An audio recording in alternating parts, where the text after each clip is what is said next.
Okay, so I'm Betty Blythe. I'm the chair of this panel, and first I'd like to join the chorus of people who wants to thank Magda, but Magda's disappeared. I want to join the chorus of people who would like to thank Magda for organizing this event and the previous 4 events in celebration of International Roma Day, which for me, living here in Boston, is such a treat to have these stimulating conferences every year. So I really appreciate that. The premise of our panel today is that we are seeing a push for forms of scholarship and that centers on a broader and more substantive degree of participation by Romani people. And there are a few questions that we could think about during our 5 presenters. One would be the role of ethics in scholarship on Romani issues. Another would be the impact that biased research can have on policies and practices related to Romani people. And a third one would be how can we emancipate the non-Roma like myself, but also including state institutions, scholars, citizens, and help them to change their attitudes and ways of thinking and actions toward the Roma. So I'm not going to say much more because we have 5 papers and the other panels had 4. So we just had so many good contributions, but we didn't get any more time. So the presenters have very nicely agreed to try to limit themselves to 12 minutes per paper, which is challenging because they were practicing with like 3 hours, you know? So I will briefly introduce each presenter before she or he presents. So our first presenter is Elena Jovanović. Elena has 2 master's degrees. One's in Serbian language, and the other is in Serbian language and linguistics, and the other is in gender studies. Her most recent research, which I'm really interested to hear about, is on anti-human trafficking policy and practice among Roma people in Serbia. And I think you're going to touch upon that in your presentation? Very briefly. Okay. Yeah. I'll understand. Thank you. She's also developing an alumni network for Central European University's Roma graduate program. And this is a new job for her, and you all know that the Central European University is having a hard time with the Hungarian government. So if you don't know about it, talk to one of us and we can send them more letters. And if you don't know the CEU, Central European University, it's in Budapest, which is now we know is the most political city around, right? Mm-hmm. And as if Elena doesn't have enough to do, she's entering a PhD program. And she also does online mentoring of Roma girls in Serbia, which I think is pretty cool. Thank you. Just a small correction. When it comes to PhD and online mentoring, that's actually my plan it's a next step, I hope, actually. Thank you very much for introducing me, and thank you, Magda, for inviting me. It's such a pleasure to be here. Today I will talk about Romani women in knowledge production. More specifically, I will connect my modest experience in conducting field work, working at the university and taking part in social movements with some specific theoretical frameworks and concepts in order to argue against the idea that minoritized women are vulnerable in these spaces of knowledge production. When I was offered the opportunity to speak at this conference, I accepted it, but I was not confident that I could meaningfully contribute. And I also thought, okay, it's Harvard, I have to. And I'd like to say it's not that bad. I reminded myself then of Donna Haraway's definition of objectivity as embodied. She creates objectivity to be about particular and specific embodiment, and she shapes it into the concept of situated knowledges. And I strongly believe that her concept is empowering for those who have different social capital. Firstly, because it explains that knowledge has multiple meanings, and secondly, because it disturbs the hierarchy of its meanings. I am quite sure that at least some Romani and non-Romani scholars would agree with me, because they have been already challenging the notion of scientific objectivity by using the concept of situated knowledges in the context of Romani knowledge production. And I specifically refer to Bogdan Ryder and Taba and Roma Rights Journal, 2015. I realized then that I could argue about the position of a Romani woman researcher by using my own knowledge, some would say experience, and embrace the fact that my knowledge is not good enough. Or as Nira Yuval Davis would put it better, unfinished. I will start by talking about the position of Romani women in fieldwork. A few years ago, I had a chance to map and understand Serbian policy actors' discourses on the vulnerability of Roma. The analysis mostly focused on identifying narratives and ideas that situated Roma in a very specific policy discourse, and that is anti-trafficking in human beings discourse. My wish to conduct a value-critical analysis made me engage in many conversations with mainstream anti-trafficking policy actors in Serbia. I visited many organizations and institutions at on the national and local level, and I talked to the people about Romani victims of trafficking. And a very important aspect of this fieldwork, as Kim England argued in the 90s, is the degree, and was the degree of my own awareness of positionality. My position as Romani woman researcher was definitely formed through the relationships with my interviewees. And it was fluid and it was empathically created through intersection of categories of difference, specifically age, ethnicity, and gender, as well as other factors such as social background and even space. Because I believe that who is stepping into whose territory is an important question when it comes to fieldwork. The relationship between my own and interviews' position were manifested differently. Some interview questions were, for example, reflected my own worry not to sound like I was accusing mainstream policy actors of discrimination. Some of the interviewees' answers were constructed in a way as they were addressing a child. Some of them acted as if they felt endangered, and they nervously told me that I was never discriminated against since I'm educated. My visit to a Serbian ministry building inspired a joke about gypsy crime. A man who saw me spending time with a Romani official made sure nothing is missing from my bag on my way out of the building. Finally, there was a situation of mansplaining too.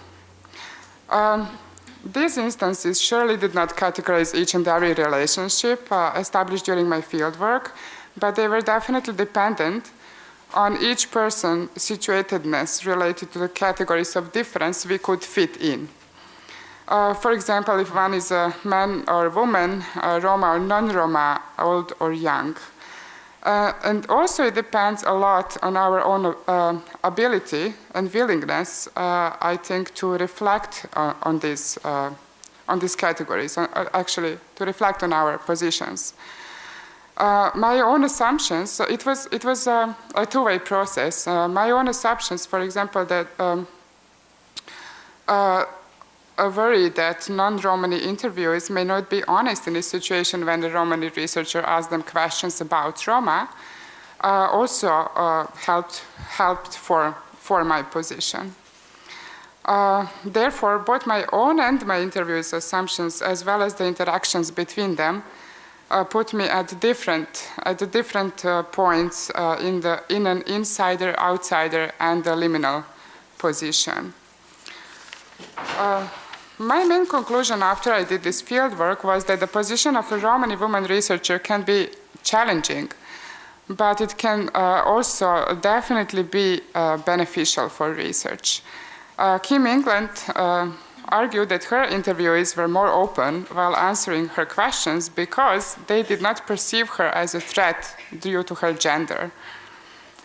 They revealed illegal activities of the companies they led, even though she hadn't even asked these questions. And I had a similar experience with an interviewee holding a high position in the ministry who was more open to me than I think he would be to an older man researcher, for example. And I think that these examples are essential to understand how social relationships function in a research context, as it has been argued by England herself. Then how categories of difference come to reduce identities of research participants, and how they become an inseparable part of research. My main argument related to Romani women in fieldwork is that embodiments of Romani women researchers create the strong potential to inform readers exactly because of the multiple categorizations we are subjected to while conducting fieldwork. Romani women researchers therefore have an essential role in contributing to qualitative research on Roma, as well as in contributing to distinctive scholarship on feminist methodology, not exclusively, of course. And I never talked about this before, but I think it is very important also to say that it is yet another struggle to argue for the relevance of these topics. Because it happened too often that our supervisors, our senior professors and journal editors kindly ask us to cut parts of our texts reflecting on our position, since it is better to leave more space for the research findings. With this, I intend to tackle the concepts of epistemic privilege and epistemic authority that Angela Kotze has been referring to. And it seems to me that experiences of categorizations and simultaneous processes of minoritization in our privileged spaces make us sensitive in understanding the relevance of positionality. However, on the side of those lacking authority, we are not alone in the battlefield. For example, my friend, a young non-Romani woman PhD researcher, was also asked to reduce her reflection on her own position in researching Roma-related subject while submitting her paper to an academic journal. Romani knowledge producers on the Roma strongly and rightly criticize the ways Roma participation in academia has been understood. But I argue that Roma-non-Roma scholar dichotomy is not enough when we talk about authority and privilege in knowledge production. And I agree with Kotze's statement. I think that Angela has already argued this implicitly. She suggested it. And I agree with her statement regarding knowledge making on Roma in general. For example, she says that the epistemic authority is usually by default controlled by non-Roma scholars and policymakers. However, some non-Romani scholars, and this is my experience, luckily, their judgment of our sincerity, reliability, and trustworthiness is positive. They question these qualities in their own work. They advocate for Romani authority, and sometimes, even consciously, they surrender their privilege. Cooperation with these people, I believe, brings more potential for establishing Romani authority. Sadly, there are very few people reflecting on their own positions, and even less are acting upon them. In addition, even though the circle of scholars with whom I work is slowly widening, there is no man in my close circle. And perhaps this is a result of specific topics we are concerned with, which are mostly related to feminism, Romani women's movement, and gender politics. Perhaps Romani feminism is in a critical moment when we are either apologetic to or exclusive towards Romani men. Perhaps I'd rather stay in my comfort zone most of the time. I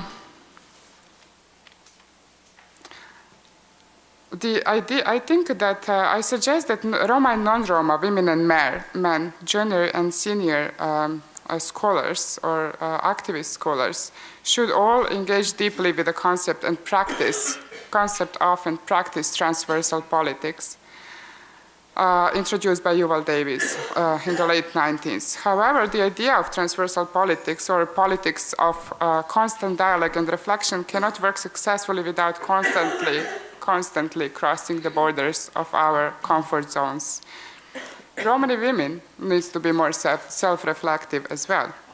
In her piece, Heroines of Ours, Between Magnificence and Maleficence, submitted for a volume about the Romani women's movement that is in production, Elena Jovanović calls the mythical and saintly character of our own knowledge production into question. She writes that in the process of knowledge production about Roma by non-Roma, but also by Roma and Romani women, this clashing political process stays opaque. How I see, she continues, it leaves still unanswered, undoubtedly familiar, uncomfortable questions in regards to our own representativeness and our representations. And in essence, questions about moral depth and concrete actions we owe to the fellow Roma women, especially the ones behind the academic doors. I see Savi's contribution to discussions about knowledge production as opening a new chapter that can motivate us for more and more meaningful and honest, situated, and critical self-reflection. Thank you very much. I will just make a very short comment because you can see I didn't have any presentation. But I have something in the background, and this is very important to me. Yesterday, while we were listening performance, Alena's performance, there was a protest happening in Budapest. And my heart and my mind was partially there as well. This was happening yesterday around 6 p.m. Most of you, some of you I know that are familiar with the situation. Basically, just to cut it very short, Hungarian government introduced a law that disables Central European University to continue its operations in Hungary. Luckily, we got a lot of support, and if you are interested to find out more about this situation, or if you are interested about the ways to support, you can. I would be very glad if you approach me after this panel. Thank you. Thank you.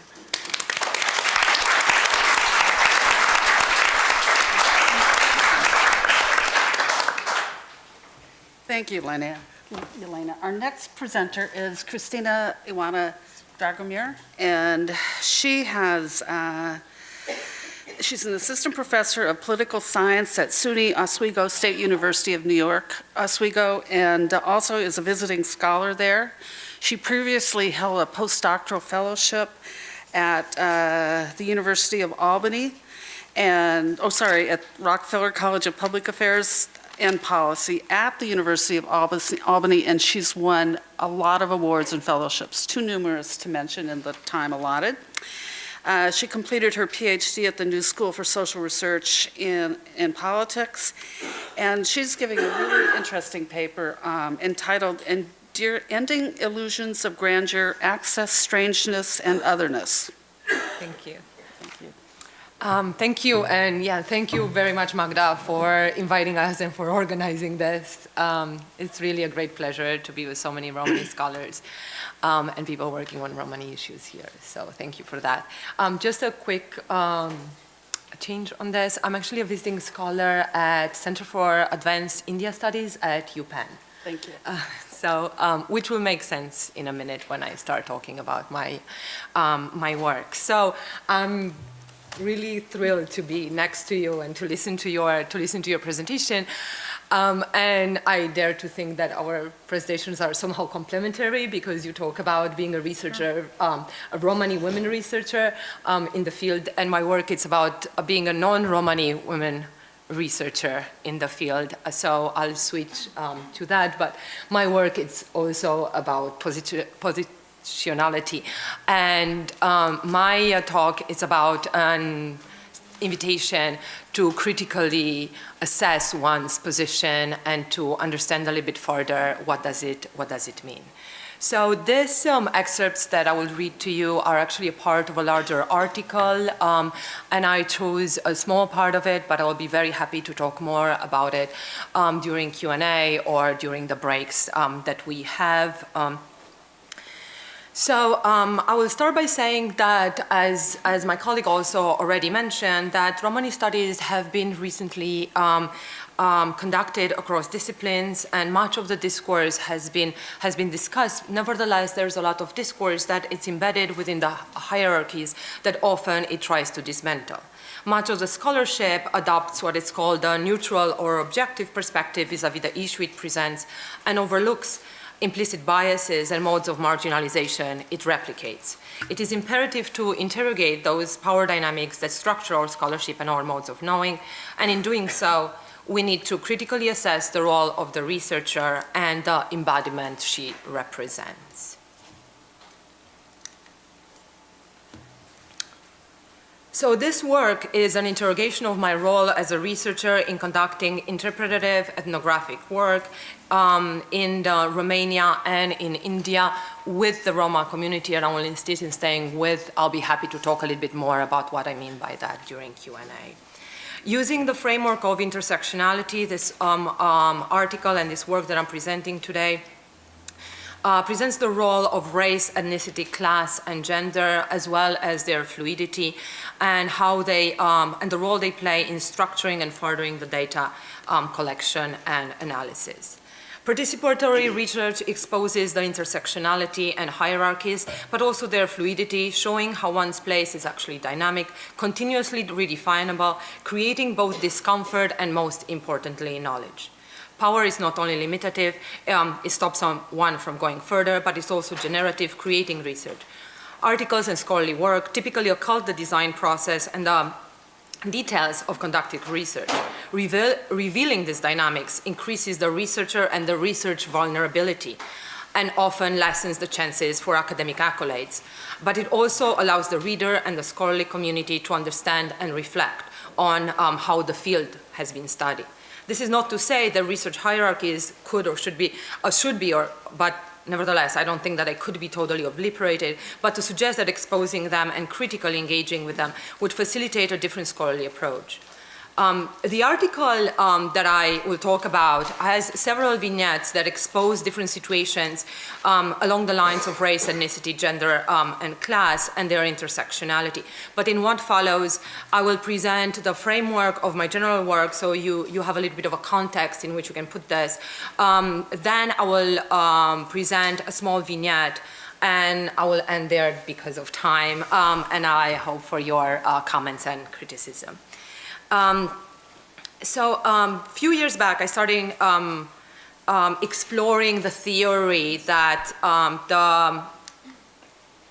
the connection between the Romani people in Europe and the Romani people in India. I'm sure that I speak in front of an audience that is quite familiar with those studies that have been done also in genetics, in linguistics, cultural studies, and so on, that worked on the relationship between groups of Romani within Europe and certain communities within India. This map usually represents the migration process that presumably took place about 500 years ago. I do not necessarily look at genetics, biology, culture, linguistic, and so on, but what I thought is interesting is to look at Romani communities within Europe, specifically within Romania, and compare them with certain communities within India, and my work has been mostly in Tamil Nadu, that you can actually see, I don't know if I have a point, which is in the southern part of India, one of the groups that it's not very much study, especially in connection with the Romani people within Europe. The way I look at this is quite different from a previous scholarship that mostly focuses on Europe. I look at this from a political perspective. So I do a political analysis of these two communities and how they are treated within their home places, and also how they struggle to achieve what I call social justice. So different from previous scholarship that assumed that marginalized communities like the Roma resist the state and engage in hostile acts to undermine its authority, my research shows that these communities are willing to become full members, and through different means such as protests, sit-in, grassroots organizing, they seek attention of the state, hoping to reach inclusion. I'll be happy to talk more about the framework a little bit later. So I have been working in, I'm sorry, this has been moving without me knowing. Okay, so I've been working in Tamil Nadu. I've been working in Tamil Nadu in South India with a semi-nomadic community that are called Narikurava. The Narikuravas are known as the fox or jackal people, and locally known as the gypsy, which creates certain problematic understanding that I'll be very happy to discuss a little bit further with you, because they are not familiar with the terminology of Roma. They've never heard the term Roma. So if I talk about them and I talk to them and I say I'm working with Roma people, they don't really understand what I'm referring to. So they are referred as gypsy, and they sometimes assume the identity as gypsy.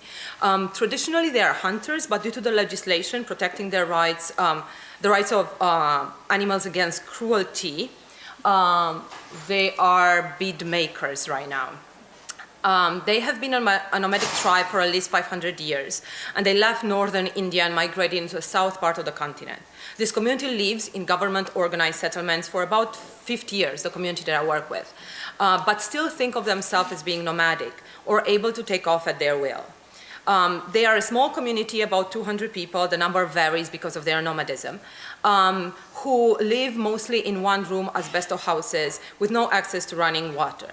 While I do not speak their local language, which is Tamil, or traditional language, which is Vagriboli, I worked through interpreters, and I got to know the community rather well, and I felt at ease in asking questions. So in my article, I dwell a little bit further on my relationship with the Narikuravas and how that influenced how my work in the field created that particular knowledge. We speak different languages and live on different sides of the world, but this difference is also facilitated my acknowledgement of our commonalities.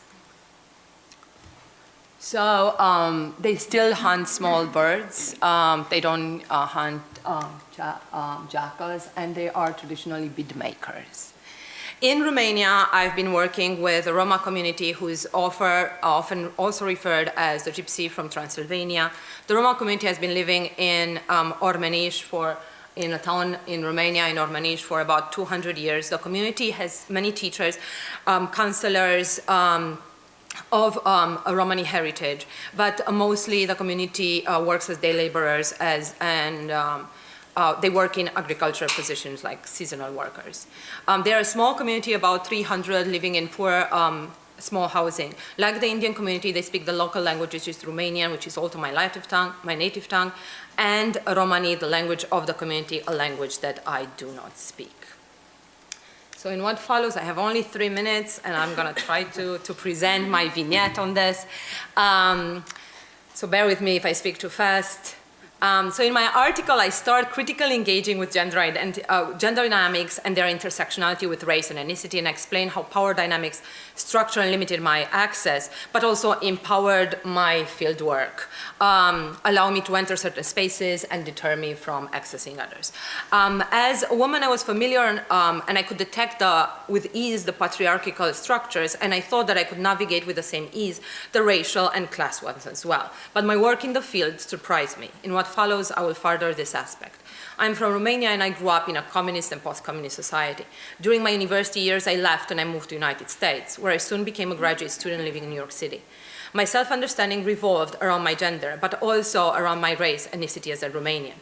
While within a US academia, my racial and ethnic background was minimally visible, while I was traveling in Europe, I was made acutely aware of my subaltern position. From being followed in the store by attendants upon hearing me speak Romanian while shopping in Germany, to being perceived as a perpetrator rather than a victim in a Bulgaria suffered in Spain, to being told that a Romanian can speak such good French in the UK, to being pulled out of the line in the sight of my passport in the Netherlands, the pain of redefining myself within racist eyes was all too familiar.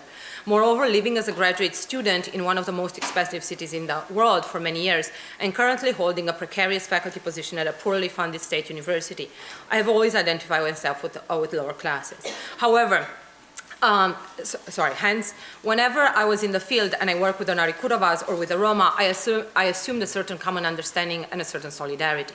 In the field, something very different emerged. In one instance, when I was talking to Vali, one of the Roma from Romania, about what it means for her to be a Roma, she conveyed to me that whenever she goes into town, she dresses particularly nice as not to be discriminated against. She admitted that she felt confident when she was at home, but whenever she entered stores, shopkeepers would follow her around and threw her out of the stores on suspicions of theft.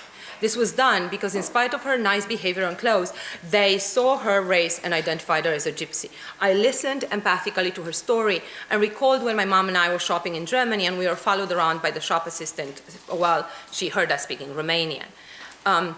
I was considering sharing the story with Vali, but then she added something unexpectedly. You see how welcome you are here, meaning the Roma community? Everyone is happy to have you here. She referred to the Roma community, who indeed received me with their arms open, invited me to eat and drink, and stay overnight.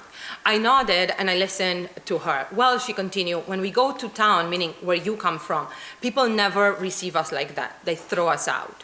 Her confession startled me. Yes, I was familiar with being discriminated against while I was abroad, and I could not even begin to comprehend how it must feel to continuously be discriminated, even in my home country. And then I realized that while discrimination was a part of my life as well, the gap between us was immense. While the Roma people have to go through every moment of their existence without a break, without a safe home, was disorienting. My empathy could not compensate for my lack of knowledge. I knew that the compass, the one tool that could orient me in the structural discrimination practices, was missing. My naive class assumptions were blown away. I do not mean to imply here that their race or class makes the Roma or the Narikurovas into continuous victims. Both the Roma and Narikurova often employ their status in order to achieve social justice. But these encounters made clear that the illusions of solidarity needed to be treated with caution. They destabilized the notion of race, ethnicity, and class are fixed categories in which one enters and fits. Race, ethnicity, and class are flexible and change continuously based on the gaze of the other. While being Romanian placed me in an awkward position while abroad, no person in my home country dares to throw me away because of my race and ethnicity. But these were everyday realities for my participants in my study and made me acutely aware of the disparities. Furthermore, destabilizing these categories through a different light of my position as a researcher. The Roma and the Narikurovas became my mirror. I could see the racial, ethnic, and class advantages in this reflection, and I was challenged to admit privileges I did not know I have or I forgot. And compelled to understand others differently. It was clear that they saw me differently from them as well. I was their mirror as well as I was a reflection of the white and class privilege that they did not have. Thank you.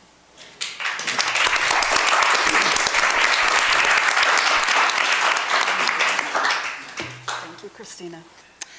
Our next panelist is Kristen Rice, who has a really interesting biography. Raisi, sorry. She is a researcher, an activist, and a performance artist, all at once, right? She works in the School of Medical Education at the University of Alaska, and she's served on the board of a California-based nonprofit called The Voice of Roma. And she also has created a free online GED program for adult learners, Romani adult learners. So she's got a lot going on, right? And Kristen's paper is Romani Methodologies, Frameworks Honoring Romani Knowledge. Hi, everybody. I'm Kristen. I'm here today from Alaska, and I've had 2 cups of coffee, and I'm very nervous, so I think I should get through this in 12 minutes just fine. First, I just want to situate myself a little bit. I am Romani. I am Boyash, or what some people call Rudari or Ludad. I'm also Métis, and I'm also Norwegian and Russian. So, but the reason I want to mention that is because of my background and my unique experiences with each of these cultures. It gives me a unique vantage point that I want to honor, and it also informs the work that I do. So the first thing I will talk about is when I was preparing for this presentation, I put a lot of consideration into how I might potentially positively influence the work that both Romani and non-Romani scholars are doing. I've asked myself several questions. How can I support their efforts to honor our knowledge systems through scholarship? How I might start a conversation to make a difference for younger and emerging Romani scholars who are working towards their degree programs or are undertaking research. How can I inspire them to see themselves as part of or belonging in an academic environment and enhance the relevance of formal education for them? In addition, I'm considering how to improve the understanding of non-Romani researchers regarding our worldview. And additionally, it is my goal to respectfully and responsibly advocate for our cultures to the larger academic community and to give something back to the community through my work. And I hope this presentation will spark some good discussion in these areas. So why did I choose Romani methodologies? As many of you know, many Romani studies scholars undertaking qualitative academic research are often in a position of what I will call literal and intellectual expatriatism, which I'll explain in a minute, piecing together findings on topics that relegate them to marginal and liminal spaces. Yet this position simultaneously provides Romani studies scholars with unique vantage point from which to examine what may be, quote, conventional wisdom from the non-Romani world and to chart their own research and career trajectories. Given the interpretive nature of qualitative research and for Romani studies scholars, the additional concerns and responsibilities to create awareness of our worldview in a courteous and accurate manner, I'm arguing for the necessity of a Romani methodological framework as a foundation for future studies.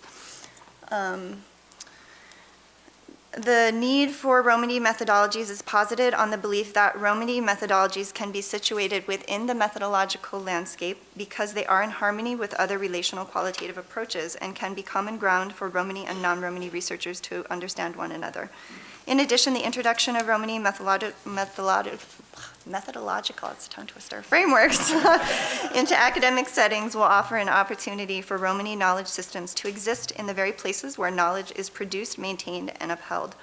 And finally, as many policies and programs related to Roma are influenced by research, Romani research frameworks have the potential to enhance the relevance and accuracy of research-driven policy decisions in Romani context.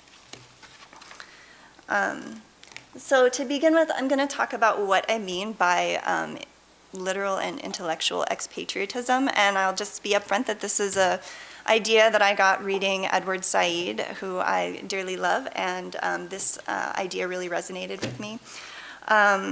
So I've chosen deliberately to use this term, and there are two categories, the literal and the intellectual. So when thinking about Romani peoples, it's often typically assumed that we're a people without a homeland or a nation. However, I'm referring to the term of nația, or nation, as it's used in the Romani language. Nația is the idea of nationhood not as a physical location, but as a social construct. It's a place of belonging, identity, strength, and home. Ideas such as Romania or Romanipe or gypsiness and the legal traditions and expected behaviors that are derived from them govern communal actions to varying degrees based on the group that one is from. Many groups also use our internal legal system to settle disputes and enforce expected regulations. Therefore, although we are not a nation state as a physical place, we're very much a nation as I see it with many states within and group divisions. The concept of being part of a Romani nation is also a relational and collectivist idea. For example, when I meet another Romani person, one of the first things they might ask me is what vița or group that I'm from, and they will also say kaskisan, which literally means whose are you? So not who are you? And that's an important distinction because the person is questioning me about what my relationship is. And they're also doing a couple other things. They're trying to determine my own understanding of my lineage, my relationship to my group, if I understand the dialect of Romani they're speaking, or if I understand what they're saying at all. This is important because they're trying to determine also the relationship that my group may or may not have to theirs, as some groups have closer relationships and cultural similarities than others. Sharing information this way through talking sets a baseline for understanding one another, and each person within the culture is very conscious of our internal identities and our relationships. It's important for Romani studies scholars, in particular if they are Romani, to situate and identify themselves this way as part of best practices for others to know where they stand in relation to their cultures, to be honest about it, including their lived experience or not within a community, and what their roles and ultimate goals are in their work. It's also important in regards to creating frameworks that explore groups on a case-by-case basis, as no one group can completely encompass and speak for everybody. And just a slide as I'm rattling on here.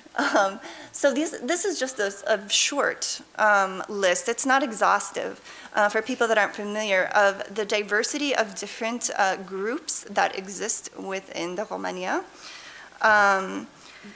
It seems that very few outsider researchers are aware, some are, of our internal group divisions, but this is very important, and becoming aware and learning more about the specific group being researched is essential for Romani studies scholars.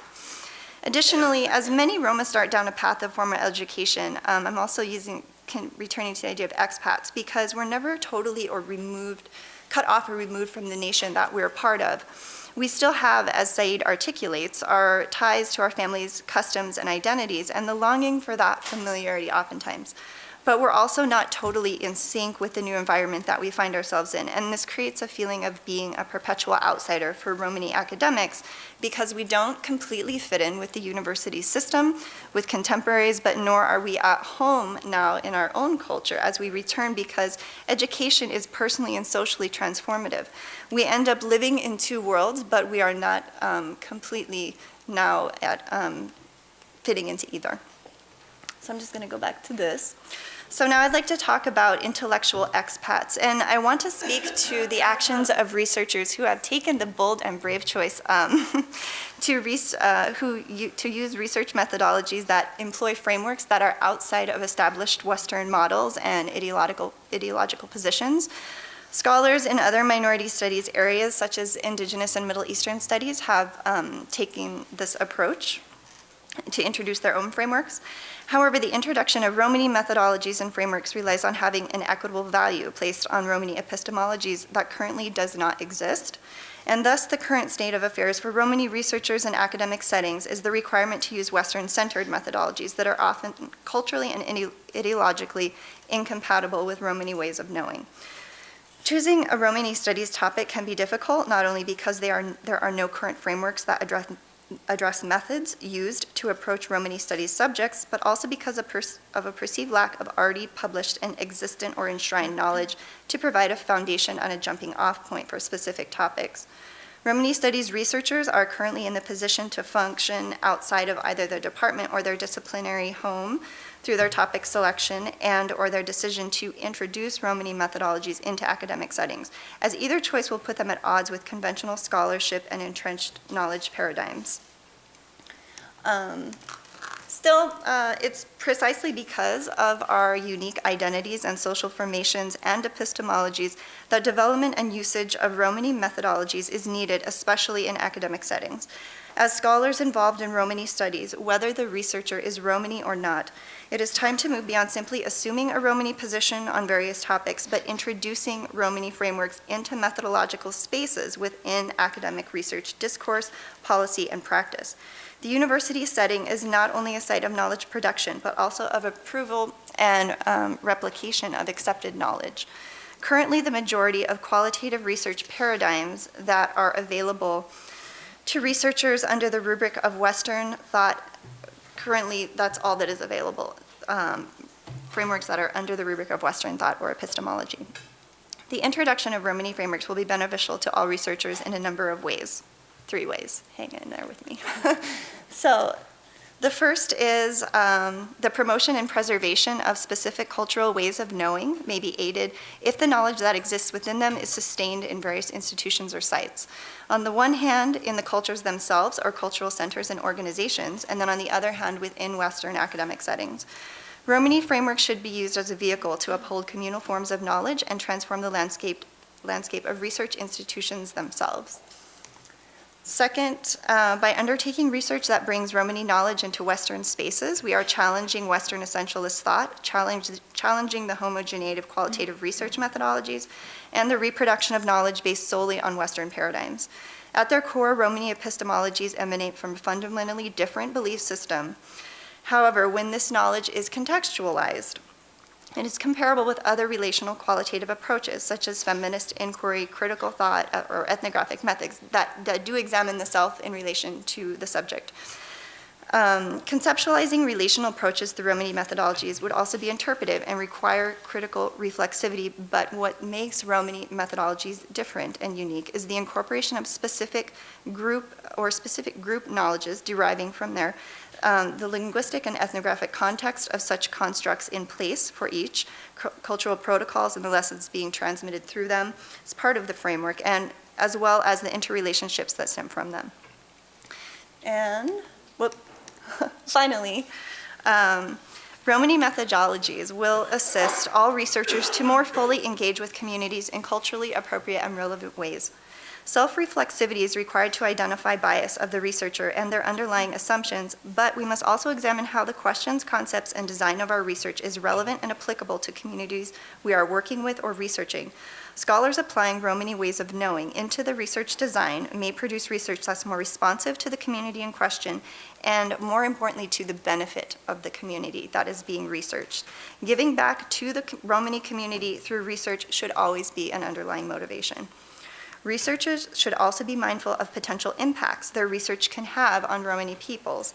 To date, there have been countless research projects that have been undertaken on various topics related to Romani peoples, many with a driving motivation to inform policies and programs such as those that were part of the Decade of Romani Inclusion.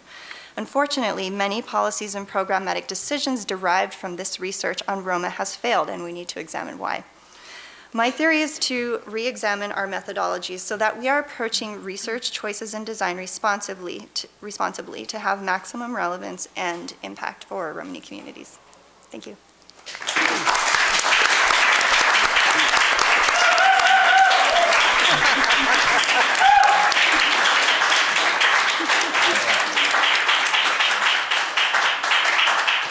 Thank you, Kristen. Our next presenter is Vesselina Lambros. Vesselina is an instructor and program advisor for PhD students in the College of Education at the University of Hawaii. Her research focuses on educational access and equity for underprivileged children, particularly for Roma children. She is a co-investigator on an international interdisciplinary study entitled Constructing the Roma as Europe's Other. She's done previous research on anti-Romanism and as a form of racism, and her paper today is entitled Roma Identity in Scholarships. Thank you. It is an honor and privilege to be here today and meet all the distinguished scholars and guests at this conference. And I would like to first thank the organizers of the conference for inviting me here from Hawaii. I'm originally from Bulgaria, but Hawaii has been my home for the last 10 years. Hawaii, as you all know, comprises several small islands which culture has captured the extremely diverse populations of the Pacific. It is also a place where issues such as decolonizing knowledge and recognizing the ancestral knowledge of indigenous peoples are woven into the history and cultural legacies of the islands, a situation that I find similar to the historical struggle of Roma people to get recognition for their ancestral knowledge. To create approaches to inquiry through the lenses of Romani perspectives and practices has been my goal, a goal of my research in the past about 8 years. Like some of the previous presenters today, I would like to reflect on the question of how mainstream Gaji researchers like myself can challenge with their work Romani-related discourses legitimizing stereotypes that are still prevalent in academic literature. For me as non-Roma, conducting educational studies with Roma groups in Southeast Europe has highlighted the problematics of historically produced discourses of othering that have the potential to create challenges for researchers' positionality, the ethics in the field, and the researcher community trust. The first challenge with such studies, in my view, is that the situation of Roma people in Europe, mostly in Central and Southeast Europe, has been widely researched, perhaps over-researched in some cases, but without any positive change for the communities. And it is important to think about that because very often studies exploring the situation of Roma involve outsider researchers. Coming from non-Roma background, having less knowledge about the Roma, or being part of the majority group, and as such, carrying certain stereotypes or modes of othering of Roma. My concern with this type of studies is that there is a possibility for non-Roma researchers to unintentionally project some of the dimensions of their mainstream background onto the study findings as a result to create academic discourses that exclude the Roma perspective and reinforce bias. In the field of education, where the goal often is to identify factors for continuous educational disparities between Roma and mainstream students, such approach could be harmful because it legitimizes negative representation, condemning Roma as culturally resistant to education, contributing to national educational policies neglecting Romani education needs. In my experience as non-Roma researcher, I have encountered similar challenges related to my own positionality and the positionality of my participants. When I began my research several years ago in Bulgaria, my first research project, my intentions were questioned by Roma people who have seen outsiders coming to their communities and then leaving without bringing any positive change, or even worse, seeing how negative representation of their group has been reinforced after such studies. At the same time, my research agenda was seen as contradictory to my Bulgarian identity, and I was criticized by some Bulgarians who attempted to remind me of my ethnic belonging. This became very clear in 2010 when I presented my findings of my doctoral project at that time at a conference in Bulgaria's capital, Sofia. While my study was welcomed by international attendees in the room, a Bulgarian colleague questioned my work, stating that there were much more important areas for a Bulgarian scholar to explore than waste time with the Roma problem. Of course, this example is not representative of the attitude of the entire scholarly community in Bulgaria, but it illustrates, I believe, existing discourses of othering of Roma and the nature of historical interethnic relations that continue to produce prejudice and social exclusion today. However, such experiences that challenge my positionality, coming both from Roma and Bulgarians, triggered my interest in exploring the use of methodological tools that can support researchers in similar situations. And this is how I came to appreciate the value of reflexivity as a methodological instrument that can assist researchers to challenge dominant discourses of how knowledge has been constructed in a historically Western model of thought and representation. The idea that we need to explore how our values, perspectives, and presence in the field may influence the credibility of the data. In other words, going back to what was discussed earlier today, to inquire into the possibilities for us, Roma and non-Roma researchers, to work together to guide and inform responsible research for deep understanding, higher ethics, and advancement of social justice. Calloway defines reflexivity as a continuous mode of self-analysis and political awareness, while Hertz describes it as the process of exploration of the fieldwork in which researchers account for their own subjectivity to examine the participants' positionality at the same time. In my experience, engaging in reflexive analysis of the research process has been especially valuable because it involved a deep questioning of my ideas or an internal dialogue with my non-Roma self. How do I understand actions, responses, and behaviors in the field? How can my presence and background impact the responses of the participants, and what is my reaction to them? Furthermore, what is the value of ethical moments that make me feel somewhat uncomfortable and ask me to question my beliefs? Engaging in this type of internal dialogue, or I would call this a reflexive pause, requires that practitioners engage in a self-exploration in order to put their biases in the forefront and confront them by examining their origin. In the continuous experiences that I have had since then, being self-analytical about perspective and voice has proved to be crucial for the entire research process, from its design to analysis and report. In that sense, the attention to voice as subjective perspectives become a reflexive act of making a pause, acknowledging and actively confronting privilege, and approaching this task with openness and humility. In my research with Roma communities, understanding the dynamics between my positionality and those of the participants involves very often negotiation of my gadginess, so that it does not affect the process of constructing a deeper knowledge of how positions are produced and reproduced to practices and discourses.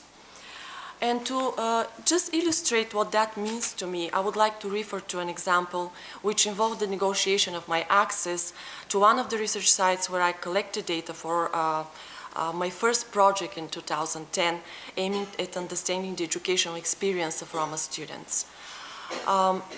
When I first visited the site, which was a segregated Roma neighborhood in Bulgaria, I contacted a Roma man with a request to meet.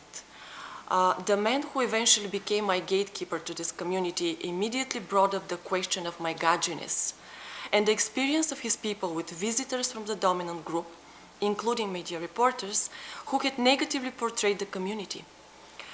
To respond to his concern, I acknowledged his perspective and examined my own reaction to it.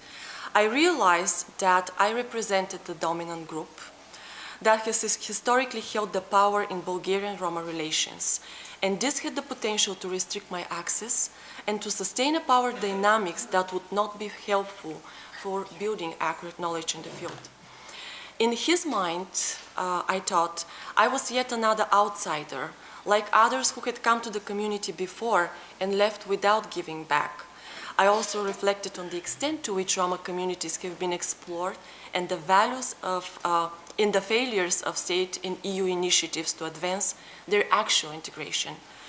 As uncomfortable as I felt in the moment as an outsider whose intentions were questioned, I realized that the gatekeeper was exercising his power, however limited in the world outside of research participant relationship, to advocate for his people.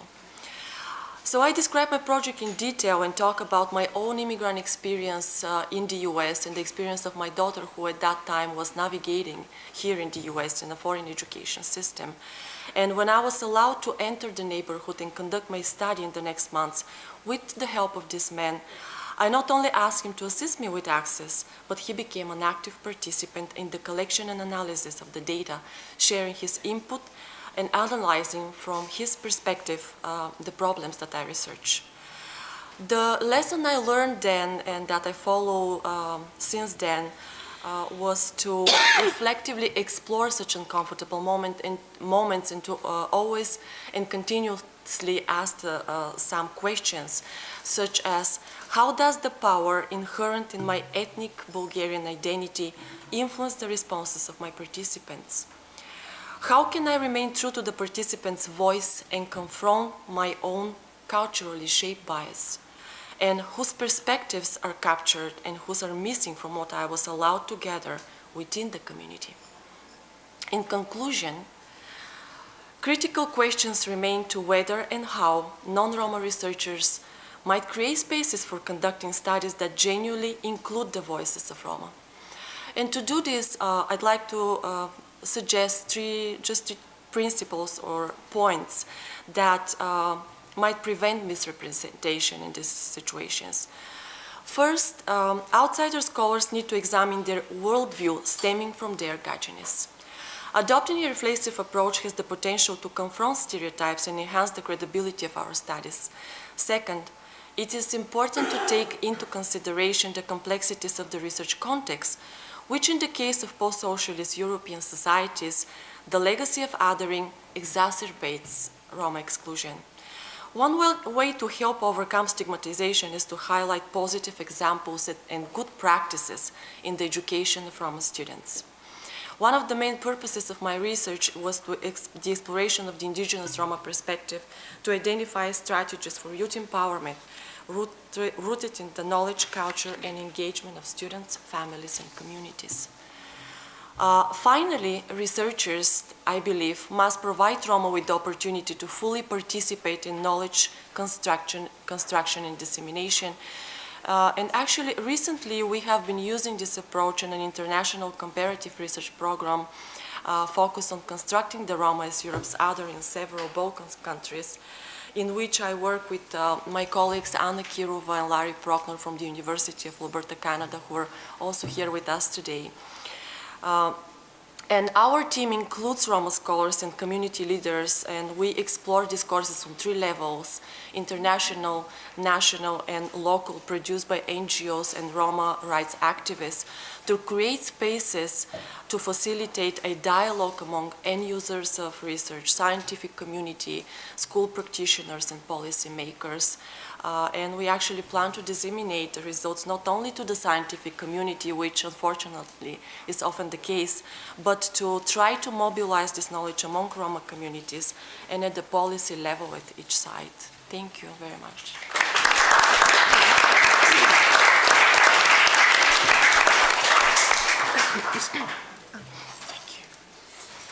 Thank you, Vesselina.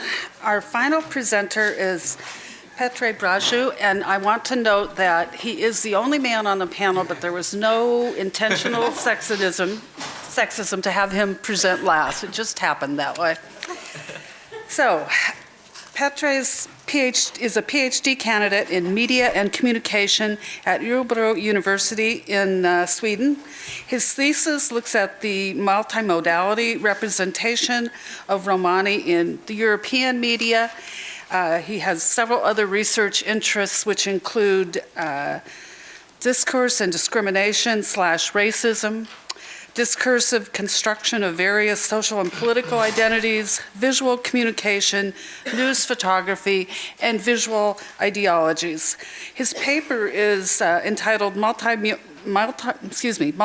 Representations of the Roma and the Romanian Press, and he's using the eviction of Roma people from the camps in France, which occurred a few years ago.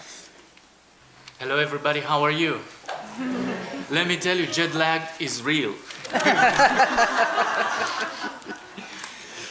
Yesterday and throughout today, we talked a lot about the identity construction of the Romani on a variety of discursive spaces. And I will be continuing on the same topic, but I will focus on the media as another platform where the identities of the other are being constructed. Why we look at the media? Well, because the public knowledge about the Romani is rarely based on personal experiences, but it's rather based on symbols, on stereotypes, or myths that are reproduced in a variety of institutionalized and non-institutionalized discourses. And if I may use Benedict Anderson's term, we can rightly say that the Roma have developed as an imagined community, mainly through the lenses of the media. So therefore it is natural to question what kind of Romani community do media allow us to imagine. And We also know from previous research that media system is not an entirely objective system, but it may hide various ideological meanings and relations of power which operate not only at the level of the language, but they also operate by other modes of communication, such as visuals, sound, music, and other non-verbal modes of communication. Also, we know that the way we frame the social and political conversation in public discourses also influences the treatment of the Roma in Europe, and also the way we come up with policies for so-called social inclusion. Okay, so in this presentation, I will address in particularly the case of Romanian Roma, and I will focus on how two influential Romanian newspapers build the discourse surrounding these minorities, especially in the context of the camp evictions and the deportations of the Roma migrants from France. And perhaps most of you are familiar with the 2010 events when a few Romani camps were dismantled in France, and hundreds of Romani were forced to leave the country. And although these measures were definitely in contradiction with the EU legislation, the treatment of the Roma remained largely undisputed and was justified as being legal. If we look at this report from the European Roma Rights Center, what we can see that these practices of evictions and deportations of the Roma migrants from France are still continue at present, and the figures are quite alarming. As to 2016, as you can see in this chart, over 10,000 individuals were forcefully evicted without being provided any accommodation alternatives or without a court decision. So, in this presentation, I will address the textual and the visual representations of Romani in the context of these events. I'm particularly interested in how discourses of race and ethnicities are recontextualized by means of language and visuals to communicate identities, attitudes, or simple interest in relation to the Roma minorities. I approach the topic from a critical perspective. I work on a theoretical and methodological approach which is called critical discourse analysis, and I take this approach mainly because I'm most interested in deconstructing these textual and visual discourses on the grounds that media discourse is governed by a series of rules, among which substitutions, additions, abstractions, and repetitions are the most frequent. So, what I argue today in this presentation is that the manner in which these events are covered in the two newspapers point to three important aspects. The first is substitution of Roma victimization. Secondly, the shift of social responsibility for the treatment of the Roma in Europe. And finally, for the disassociation between two ethnic groups, the Roma and the Romanians.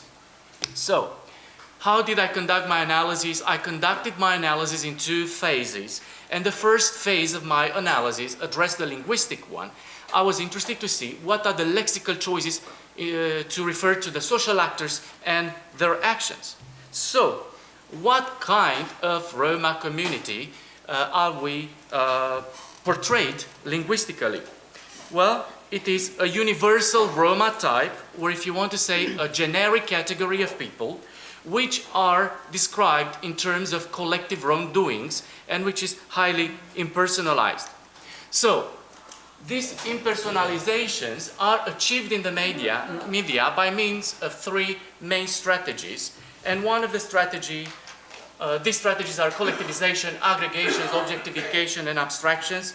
Well, this manner of representation allows for the integral or partial suppression of Roma humanity, but also for the portrayal of the Romani as socially and politically insignificant.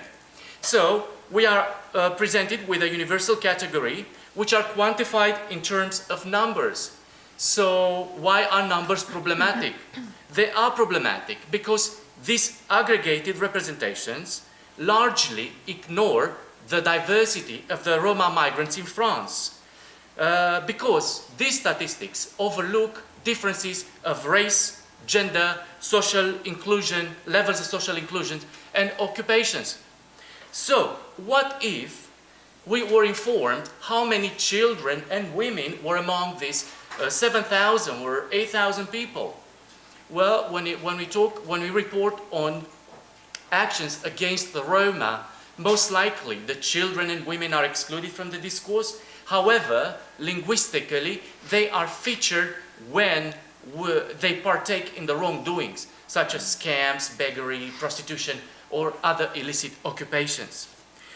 Of course, objectifications intensify the dehumanization of the Roma because metaphors such as scary shadow, misery of Europe, cursed of the earth, lack the semantic feature to describe something that is human.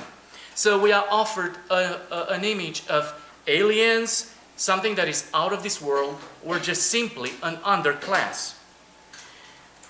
Impersonalizations are also very effective to really emphasize the otherness of the Roma in relation to the Romanians.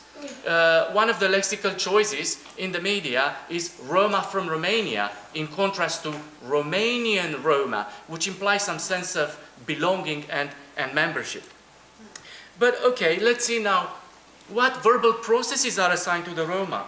Very important to mention is that in all media discourses, they have no verbal agency. So Roma voice is nowhere to be found. Instead, we are offered a universal image of criminality. The verbal processes assigned to the Roma are material processes for their crimes or behavioral agency, right?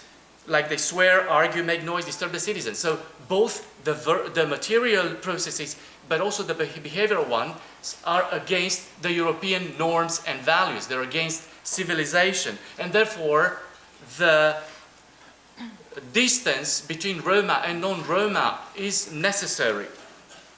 Also, another thing is that the journalistic focus shifts from the Roma victimization, because you would imagine in a report, when reporting was such a sensitive topic, to sort of find traces of pain or suffering of the evicted people, but there is no trace of suffering because the victims are turned into wrongdoers. Anyways, now let's see, what about the other social actors? I will focus on the key political figures and also the ordinary citizens. Key political figures, both the lexical choices to refer to them, but also the verbal processes, put them in a position of power, because if you look at this verbal process, they only have verbal agency. And all these verbal processes that are assigned to them, they are very positive, they're very reasonable, they state it, they explain, they consider the situation, you know, everything. There is no trace of acts against the Roma. But what about the ordinary citizens? The ordinary citizen, they sound to be positive even when the evaluation of the Roma situation in France is negative, in fact. Anyways, the ordinary citizens are described in terms of unique identities, in terms of very friendly and human terms. A young lady, mother-to-be, oh, Melanie, we know her name. She's personalized. And also as a collective voice when they speak against the Roma. Well, the presence of the ordinary in the discourse is not to provide us with any valuable information about the coverage, but it's rather to emphasize that the actions against the Roma are not political measures, but they are social measures because they reflect the wish of the ordinary citizens. Okay, now being said, let's see what visual discourses are represented in the two Romanian newspapers. And I will not be focusing on those discourses that were also expressed by means of language. I will just point to three most important discourses that are expressed by visuals only. They're only articulated by means of visuals. So, Images of Romani being policed out of their camps are very numerous. There are lots of images as such in Romanian media. And if you remember, in the textual body, the Romani have a lot of agency for wrongdoings. Some of the wrongdoings, they're extremely evil. What do you see here? You see a bunch of people, they are walking in line, they're following orders, they are quite frightened and submissive. And this is to emphasize that force and coercive actions are the only measures that work when it comes to disciplining the Roma. Representing a group of neglected children is not a random choice in the media, because children represent the future of a generation. By neglecting your children or failing to educate them, you compromise the future of a generation.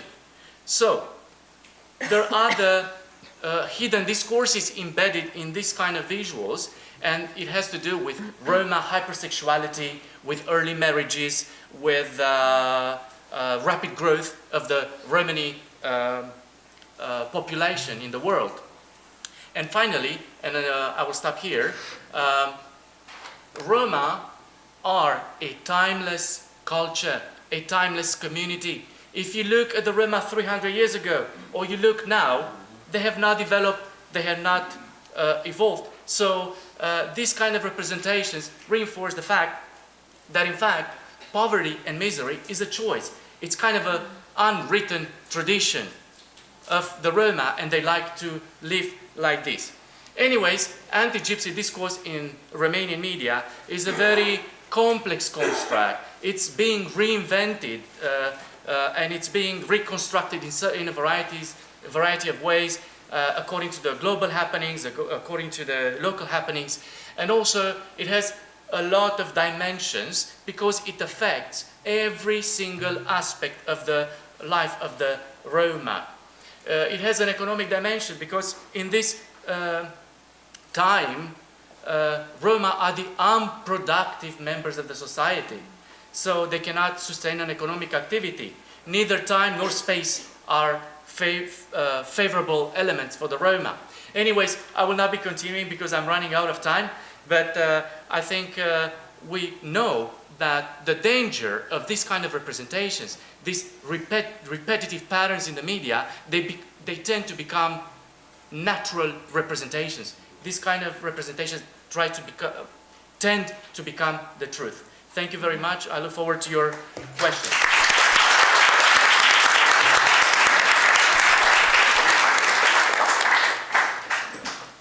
Thank you, Petre. So we have 15 minutes for discussion, and so I'll just put something out there, but I want to make sure that the audience has time to comment and pose questions as well.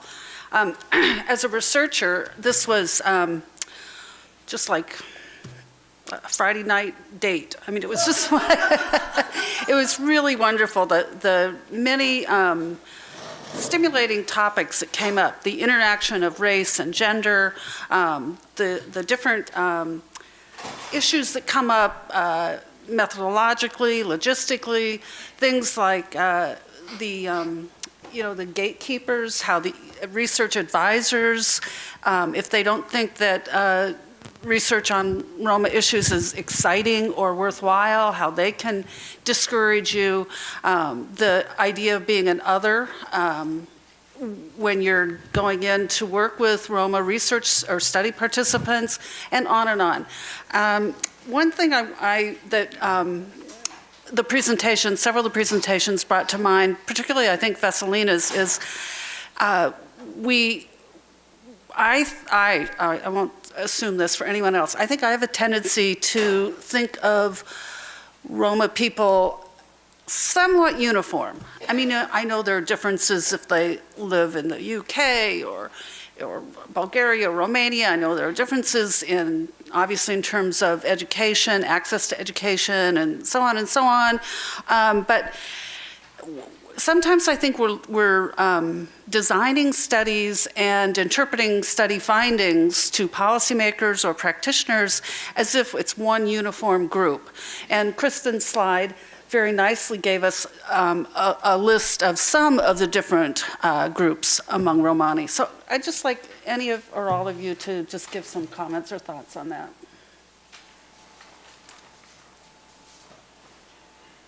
Or not. I can Yeah, start. well, I can start. I mean, that's definitely one of the most important parts of this. And I think that Romani studies presents currently a challenge between talking about Romani studies in general and constructing the methodology and the field of Romani studies, which is one that unifies, and the other one of understanding the diversity that exists within this. And I really welcome your comment about making sure that the researcher is very specific.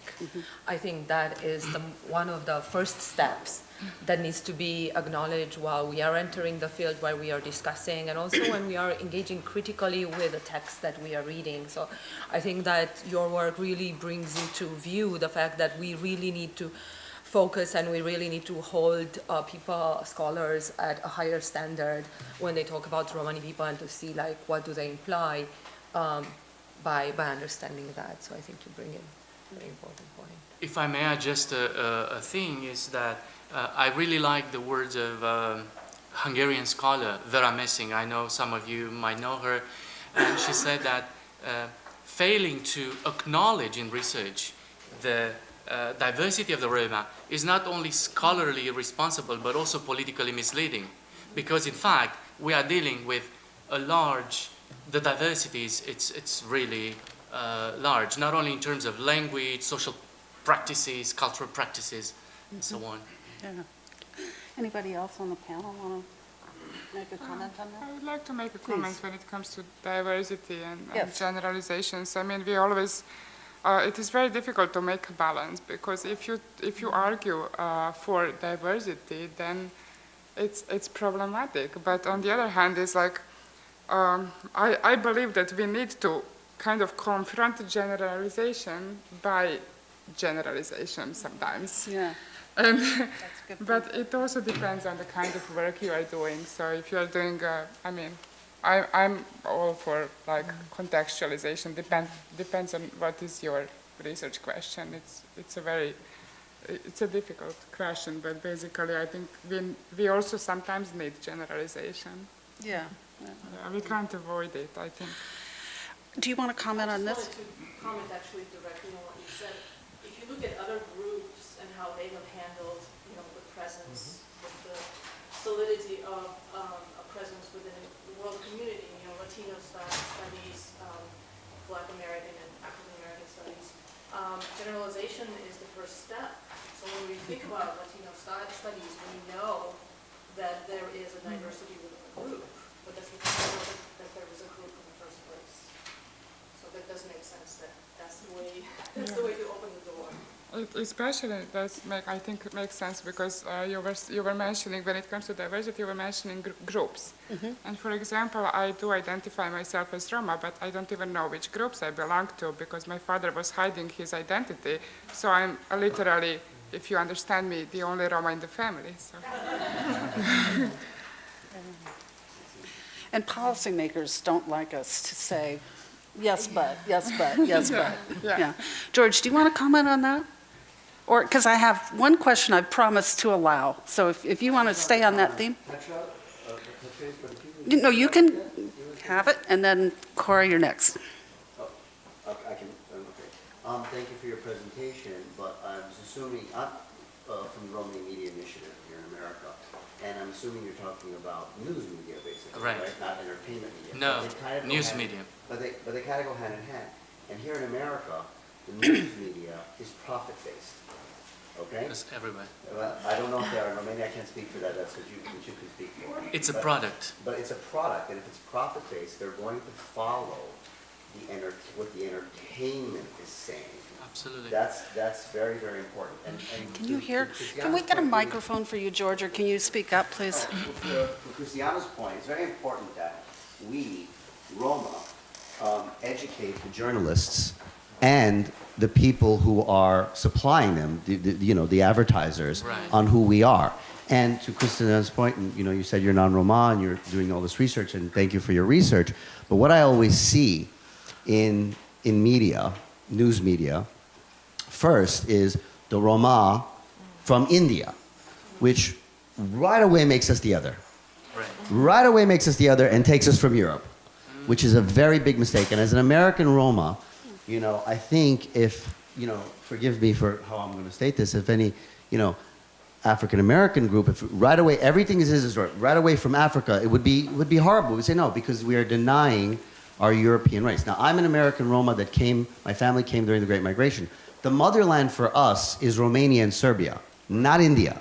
We don't have any. Agree with you. Yes, but we're not denying India. We're not denying. Just like the Hungarians don't say, well, you know, we're from Mongolia. About your opinion, not all of us gonna be. Well, I'm just saying. Well, I'm talking in the context, and forgive me if I don't want to offend anybody because we're all home here and we're all here for discussion. I'm talking about the entertainment, the media, Right, media. and his point, and that in the other puts that in somebody's mind, and then right away. Now, I'm not saying we shouldn't deny that, but it shouldn't be the first thing.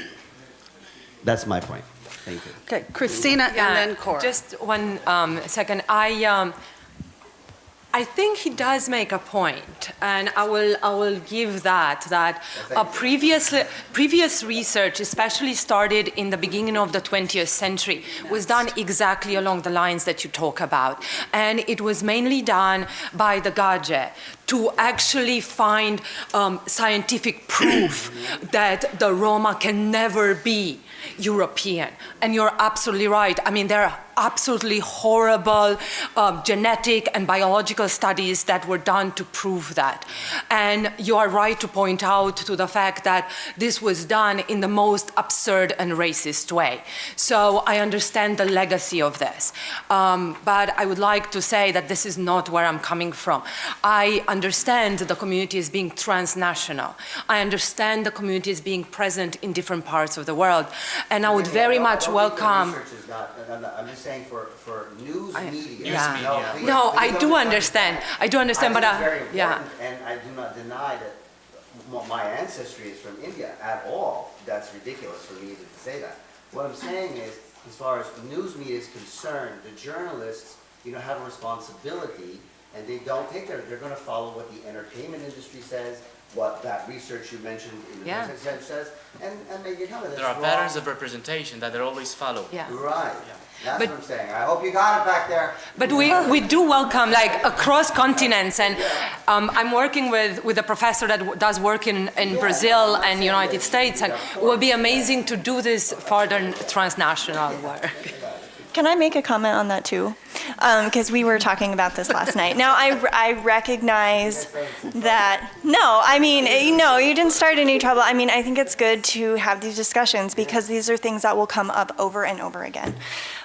Issues of identity, issues of belonging and representation. But what I think is important about what you're saying, if you don't feel a connection to, you know, our genetic ancestry, and you think that by, you know, claiming it, then we will be removed from, you know, having a right to claim also European citizenship or, you know, belonging. And, well, it does, but what I'm saying is that you can claim to be European all day long, but it won't change your social position because of how structures and institutions have positioned Roma.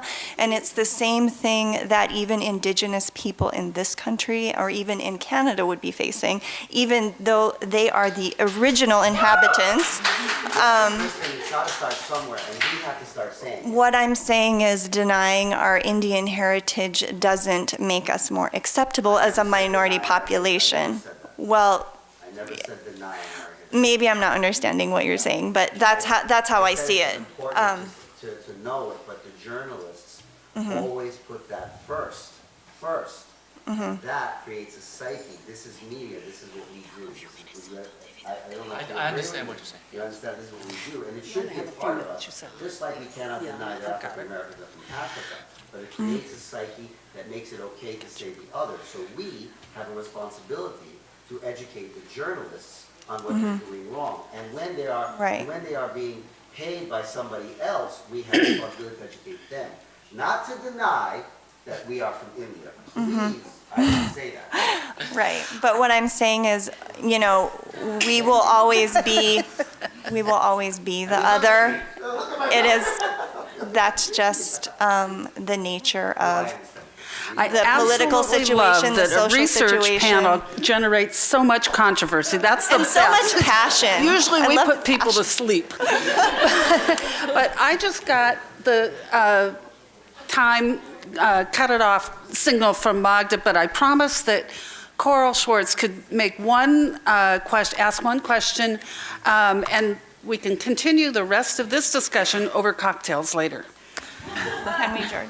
Actually, hi. I don't have a question so much as I hope you can see the relevance of what I'm about to say, because this is a research panel, and because I'm hearing words about generalization, gender, and Peter, who said something about the perils of omitting or not acknowledging certain groups. I'll tell you very quickly, I work for the Hidden Child Foundation in New York, which is under the umbrella of the ADL, the Anti-Defamation League. And for 3 years, I have been archiving materials for hidden children, material that's come from hidden children all over the world. For those of you who don't know, a hidden child is a child who mostly Jewish children that were given to Gentile Catholic, mostly Catholic families to save them from being murdered in the concentration camp. And I want you to know that in the 3 years that I've done the archiving, I have never come across one piece of material about a gypsy child being a hidden child, although I know from my own personal research that there were many. So I'm using this opportunity just to ask the group if anybody here has any material, any witnesses, or anything to say about Roma hidden children during the Holocaust, please contact me, because I'm trying to broaden our scope and include a group that seems not to have been recognized. So thank you for listening. She wants to make a comment.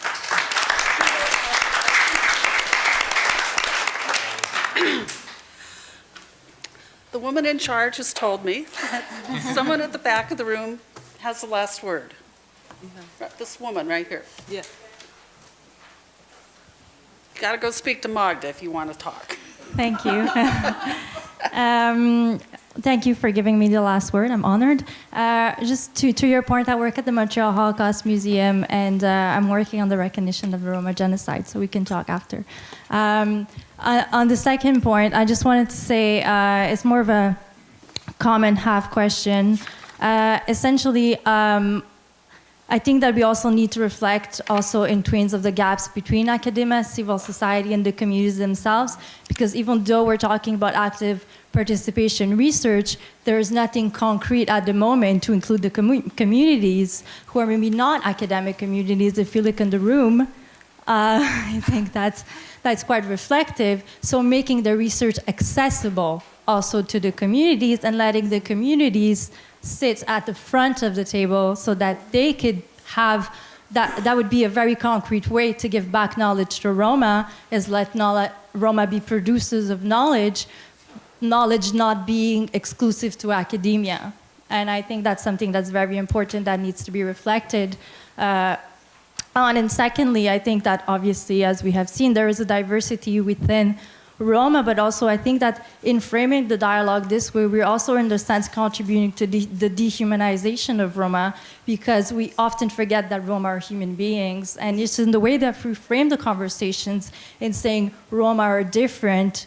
Yeah, Roma are human beings. So of course they have different opinions. Of course they have different identities. Of course they have different relationships to whichever land they consider to be theirs. And I think that's something that's researched as if it's a phenomenon, but it's just human nature. So I think there needs to be also conscious of that when we carry research, to not treat Roma as a subject, because we're doing it right now.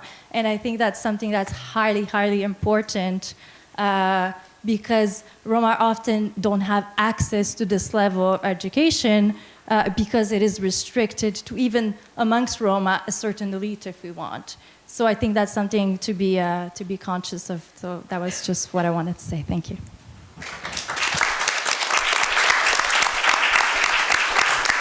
So please please join me in one more round of applause to thank the panel for all the time they put into their papers.